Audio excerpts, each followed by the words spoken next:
Hi hello Ram Ram, स्वागत आहे तुमच्या सर्वांचं माझ्या एका नवीन ब्लॉगमध्ये सह्याद्रीच्या कुशीत वसलेल्या आमच्या या मवेशी गावातनं. तर आजच्या ब्लॉगला सुरुवात जी आहे ती दुपारी करते आहे. सकाळपासून बरीचशी कामं होती घरामध्ये, ती सगळी आम्ही आवरली आणि आज आम्ही पेरतोय भुईमूग. तर इकडे मागच्या बाजूला जे घराच्या मागे जांभळीच्या खाली पट्टी तयार केलेली, तर त्या पट्टीमध्ये भुईमूग पेरायचं आहे.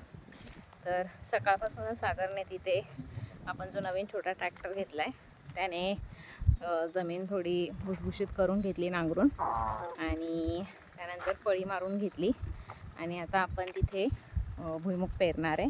तर इकडे पाहू शकताय तुम्ही,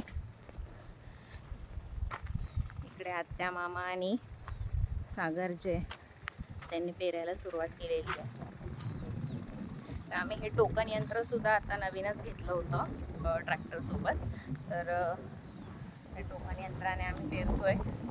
तर पहिल्यांदाच वापरतोय तर खूप अडचणी येत होत्या टोकन यंत्र वापरताना, की कोणती नक्की त्याच्यामध्ये जाळी बसणार वगैरे, खूप कन्फ्युजन होतं. बऱ्याचदा कधी 4 दाणे पडायचे, कधी 5 दाणे पडायचे एकसाथ. तर आता फायनली त्याचं सेटअप वगैरे केलं आहे आणि पेरायला सुरुवात केली आहे.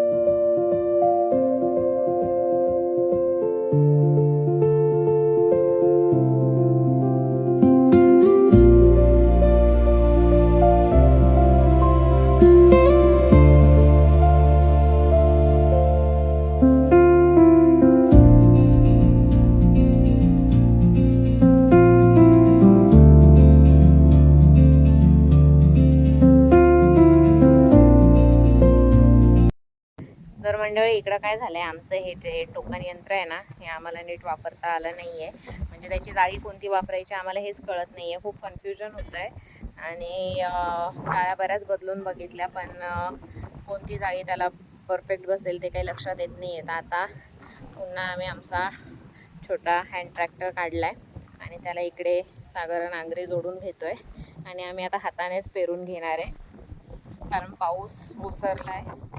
तर आत्ताच पेरून घ्यावा लागेल. पुन्हा पाऊस सुरू झाला तर मग भुईमूग पेरता येणार नाही. तर इकडे सागरने नांगरी जोडून घेतली आहे.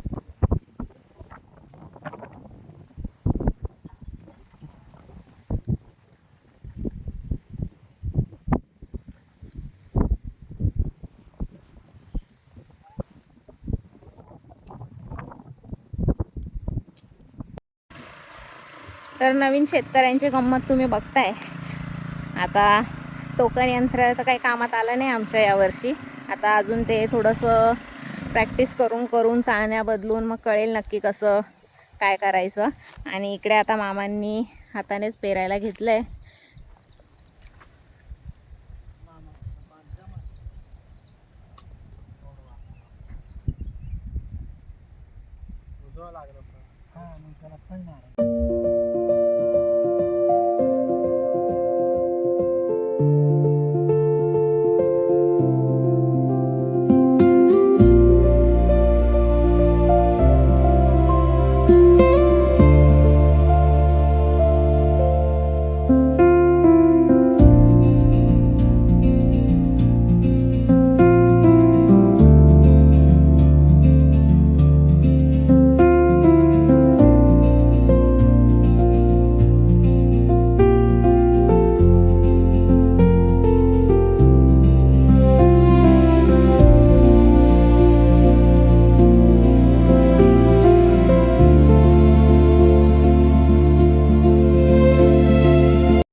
आम्ही तिकडे हाताने भुईमूग पेरत होतो, तोपर्यंत कृष्णाला बाबा इकडे घेऊन बसलेत सावलीला.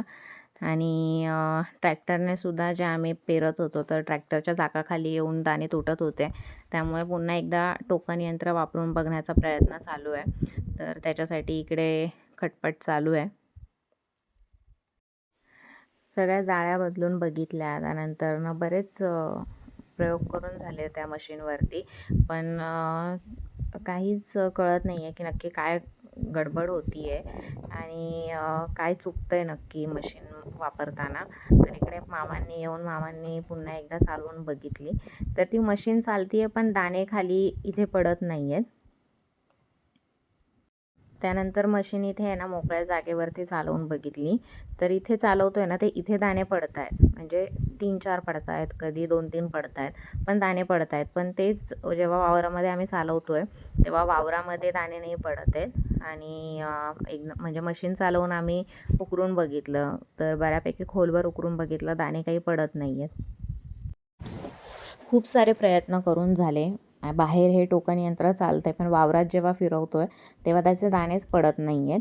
तर मामांनी सुद्धा टोकन यंत्र फिरवून बघितलं, मागे उकरून बघितलं, पण त्याच्यामध्ये दाणे काही पडलेच नाही आहेत. त्यामुळे म्हटलं जाऊ द्या बाबा एकदाचं, हे दोघांचाही नाद सोडून दिला. टोकन यंत्रही नको आणि तो हँड ट्रॅक्टरही नको. उद्या एखादा आऊत बघू आणि हातानेच पेरून घेऊ. तर आता उद्या आम्ही कोणाचा तरी आऊत सांगू आणि हातानेच पेरणी करून घेऊ. तर हाय हॅलो रामराम मंडळी. तर आज दिवस दुसरा आहे, आम्ही आऊत बघितलं आहे आणि आता हे बैलजोडी आहे ह्याच्याने नांगरून मागे जे आहे ते आम्ही भुईमूग पेरून घेतो आहे.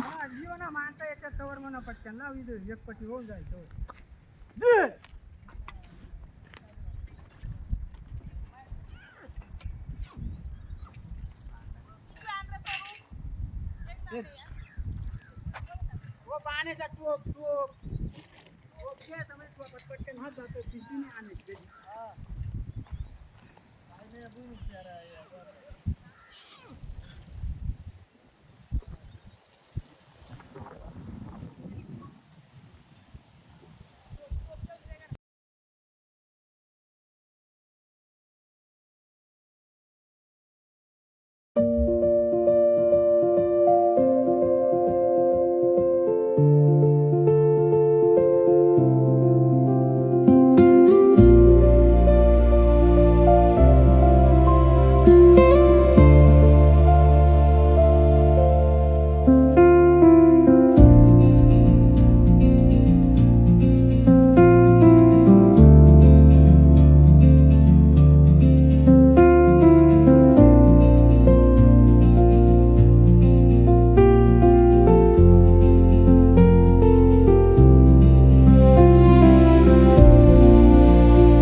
बरोबर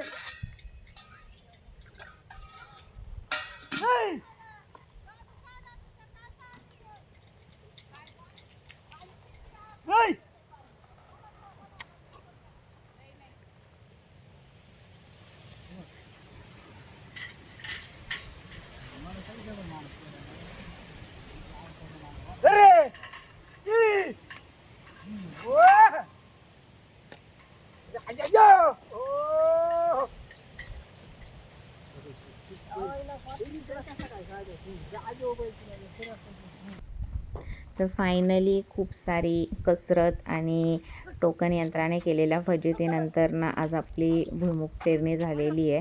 तर आपल्या पारंपरिक पद्धतीनेच आपण भुईमुगची इथे पेरणी केली आहे. तर ह्या ज्या दोन्ही आपण नवीन पट्ट्या तयार केल्या होत्या, तर इथे भुईमुग आणि गोडवाल पेरलेला आहे आणि साईडचे जे कॉर्नर्स आहेत तिकडे खुरसणी पेरून घेतलेली आहे. तर आत्ता आपल्याला अजून सोयाबीन, चवळी वगैरे जे आहे तर ते पेरायचं आहे. तर त्याचं बी वगैरे अजून आणायचं आहे.